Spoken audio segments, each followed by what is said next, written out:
Welcome back, everyone, to another Coach Plager video. If you don't know who I am, my name is Coach Plager. I've been professionally coaching for 10 years, diamond in all roles, diamond 2 peak, and today we're going to be looking at Dev Chat Midscope Updates. This is the third of 4 parts, right? I posted 4 of these videos, and I'm going to be going through all of them today. They're all going to be posted, and they're going to have their own little playlist. Go ahead and check that bad boy out. The link in the description will be in the below. To this one's Midscope. Well, let's just get into it. There's not much to say. I'm hyped. I've always been hyped for Ranked. The season is starting tomorrow, so get yourself on.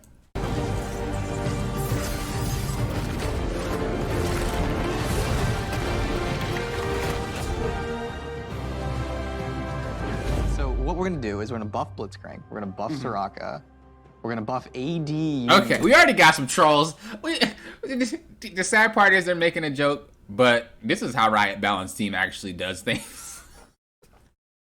If you guys don't know, I am going to be pausing the video throughout, so if you guys haven't watched the video, please go ahead and go to their channel, watch their video.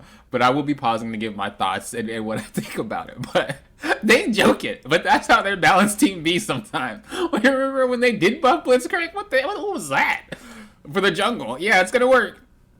So it's just funny to see that he's trolling, but he's actually like, that's how balance team works, unfortunately.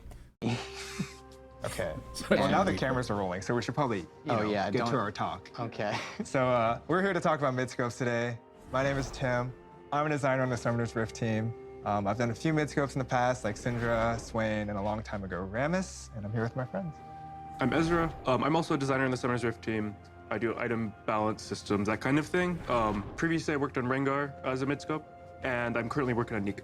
I'm August. I'm the lead champion designer, and midscopes I've worked on is most recently Jax, and then before that, Talia.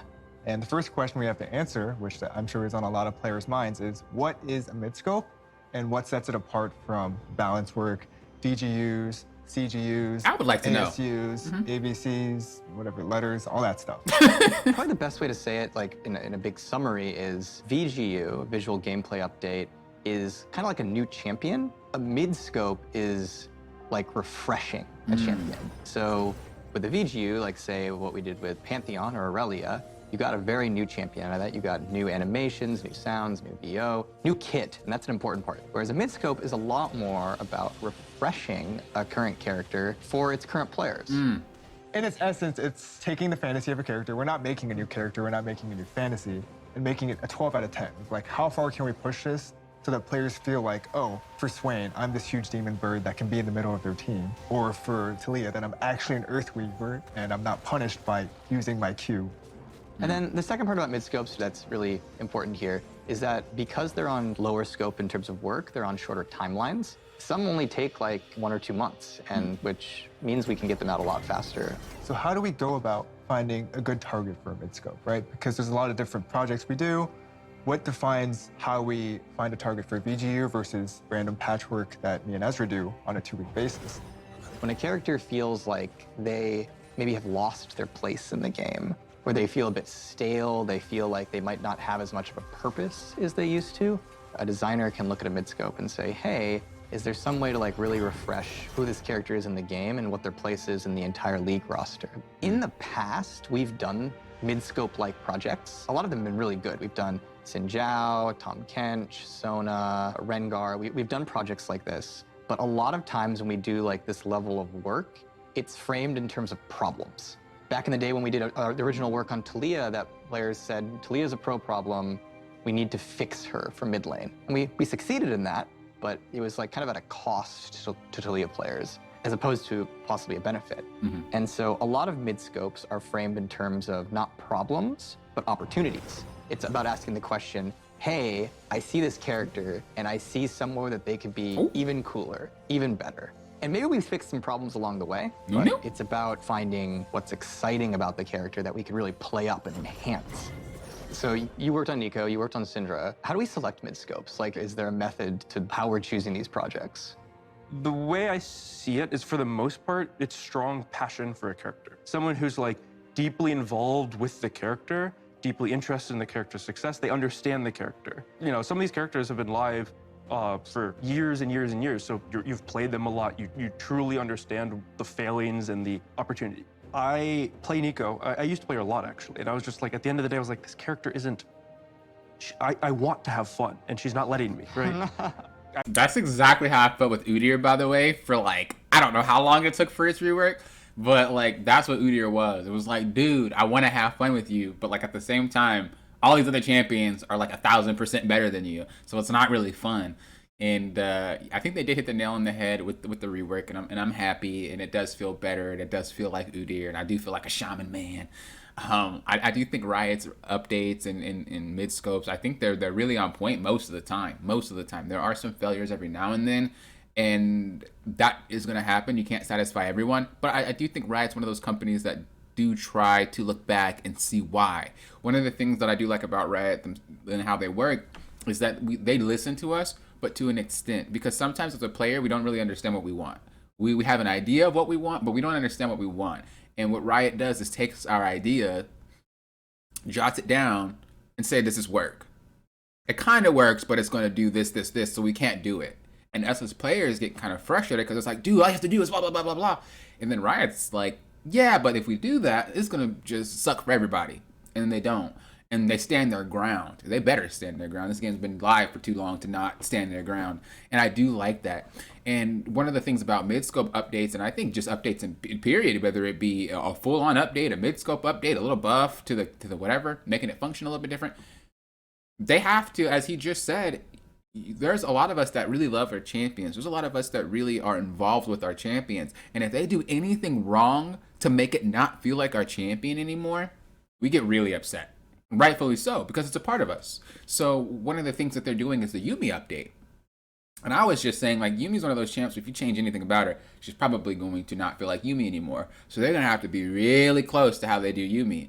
Udyr was the same way. Us as Udyr players, when we were like, they're doing a rework, it looks cool, but like, how is it going to function? And we seen it, and it was like, and then Riot was like, I see what you're trying to say. And they slowly tried to fix it. He's really strong right now, don't get me wrong, but that champ's always kind of been like that. He's like one of those champs where if he's fed, he's a stat check, and if you're fed as a stat check champion, like Udyr, Jax, Tryndamere, blah blah blah, all those champions that are stat checkers, where it's like, if I'm stronger than you, I win, number wise. You feel kind of OP, but that's how he always has been. But again, it's like he still feels the same. And so you can't take that away from a champion when you're changing it, because you're going to lose a lot of that player base. And I think one of their first faults was Aatrox. A lot of Aatrox players didn't like it. Although, the Aatrox update feels like Aatrox. The Aatrox update didn't feel like old Aatrox. Does that make sense? So how old Aatrox function doesn't function the same as new Aatrox, but new Aatrox feels like his lore. New Aatrox feels like Aatrox is supposed to be. And so I do think, again, that's just kind of a fine line, because when they update a champion and make it feel more like how they're supposed to, if the champ prior wasn't connected to that, it feels like a drastic change. Whereas the champ that is already closely related, Udyr as an example, who is already pretty much that shaman stance switching guy, although it's hard to make it, I'm not saying it was easy to do, but I'm just saying you already kind of have your guideline. Let's make it better. I think with Aatrox, it was like, we have our guideline lore-wise, but what we're working with right now is not really going to be what the outcome is going to be. So I agree with everything that they're saying, and I think it's really fascinating, for sure. I want to do all these things, and I want to trick people, I want to catch people, and then I just can't, right? And she's still fun, she's still fine, but she could be so much more. Mm-hmm. That type of message is what we want to have for Midscopes, which is, it's not about problems, it's not about meeting a schedule or stuff like that. It's really about finding a fantasy and seeing if we can enhance that for the players, right? Right. Yeah. That's what a Midscope is. And sometimes like a Midscope can come from like, just years of players telling us something. There's a lot of Swain players who... Didn't I just say that? Dude, I literally just said Riot, like, they listen. They'll write it down. But the problem is, like, if it doesn't work, they're not going to, like, change it immediately. They're going to sit down with that idea and figure out, well, how can we make it work where it's not going to ruin the game or break the game? And then they'll come out. Although a lot of their champs are pretty strong and OP, don't get me wrong, but it's hard to balance that many champions, period. So it's kind of unrealistic to have a perfectly balanced game.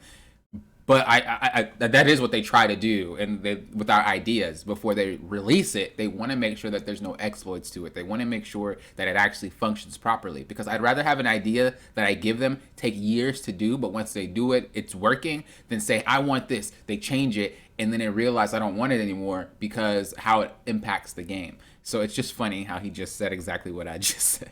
for a few years after his rework were like, hey, I want to play this guy mid, and I feel like I can't play him mid.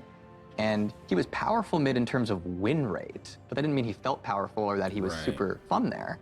And we would constantly have Swain players telling us, it's like, hey, yeah, I can play this guy support. He's a cool support, but what about mid lane? I want that mid Swain back. And that was actually, I think, one of the inspirations for the work that ended up being done to Swain. I think it's important to note that it's not other players who might like Swain. It's Swain players who feel like their character isn't working for them. The goal of Midscopes isn't make a character more popular. Like, everyone will play this character. It's the players who love this character actually feel like the character is working for them. I think there's probably a question of like, you've done Silas, you've done Tom Kench, you've done Sona, Sinjao. Why are you calling these things Midscopes now? Like, what's the point of that? By saying, hey, we're doing this project, they're called Midscopes. This is the amount of resources they need. We can plan for them ahead of time so that when a designer, like say Tim, is like, hey, I want to do a Syndra change, but it's going to need a new queue. Instead of us saying to Tim, hey, you can't do that, we don't have any resources to make a new queue, we can say, okay, we can plan for that. We can slot that in, and then we'll get it out to players in 2 months. Now that we've covered about what Midscopes are and how we pick them out and what we want to do, We're what talk about can players expect in 2023? Yumi, right? This isn't set in stone right now, but it's something we'd like to work up to, is long term, if we could be shipping a Midscope, say once every 2 months, then we could do things like put out a Midscope roadmap for players, say, hey, here's the Midscopes we're thinking about this year. And set better expectations for like maybe your character could get one. I think one thing that can be rough as a League of Legends player is if you think your character needs an update, it might be years before they actually get it. But with Midscopes, they succeed similar to a VGU in like revitalizing the champion without necessarily taking all that extra time, which means we can do more of them. So talking about expectations before we end, do you want to give us a sneak peek on what Nico's Midscope is going to be about? Leak Nico, where is she? Oh, Nico's first, and then Yumi. Got it. So there's a lot of things going on in Nico. But I can give the one sneak peek, which is her passive, instead of just turning to other champions, is now other things, anything. She can turn into a plant, she can turn into a demon mushroom, she can turn into a minion, a monster, and a champion. Can she turn into a better teammate? No, she'll actually probably be a worse teammate. That's tight. Gameplay mechanic in League. All right, so you have Nico that turns into wards. Wait, I think that's so troll. Wait. Okay. What the? Okay. I think that's troll. But I don't know if he's dead on serious. Because he's already, like, they have a lot of jokeness to them. I think there is some aspects where she can turn into things, but I don't know if all of what he just said is what's going to happen. And if that does happen, there's got to be a way to identify that that's Nico. Because right now, it's very hard to tell what Nico is right now. So if she has the same of copy ability on like things like a ward and shrooms and things like that, that's rough. I think Riot's kind of trolling here. I could be wrong, but I definitely think if this is the idea, I feel like they're gonna change it maybe, or like make it so she can't do some things, or it has to be an ultimate or something like that, and not necessarily be a passive. So I think the plant thing is real, but I don't know about the minion thing and stuff like that. We'll see though. We'll see. Who knows? I'm not part of their team. I'm just throwing out like that's kind of busted, and if we can't identify which Nico's like what, other than like how they behave, I guess, then I don't know. That's strange. We'll see. Literally coming to a rift near you. Hopefully soon, TM. Well, I guess if you hit Nico, she'll break out of it, right? So if you walk on her and she puts herself as a bomb plant, and your whole team walks next to her and then hits the bomb plant, and Nico gets shown, she's dead. So actually, it might be more balanced than I think. We'll see. But that's all we have for today. Thanks for hanging out with us, and thanks for playing with us. All right, so this is Midscope Updates. If you guys don't know, I am doing a 4 series. So this is the 3rd. The 4th part will be recording right after this one. I don't really have much to say. I think they did a really good job explaining the differences between things. And I definitely think they did a good job kind of looking under the hood of what they're looking at. A lot of players might not have known why they do what they do. And just explaining it like this is very crucial to developing the game further throughout the year. So I'm actually really happy that they shared it like this. Thank you guys for watching. Remember, make sure you check out that 4th one. Link in the description below for the playlist. And if, of course, I don't know why this is random, but if you guys are interested in coaching, season starting tomorrow, coachblaker.com is where you want to go. We can go ahead and set yourself up so you can get the max placement the max placement you want to be. I don't know how to say that properly right now. My brain is frying. I've done recorded so much. But peace, late. Thank you guys for doing what? Approaching this like a coach.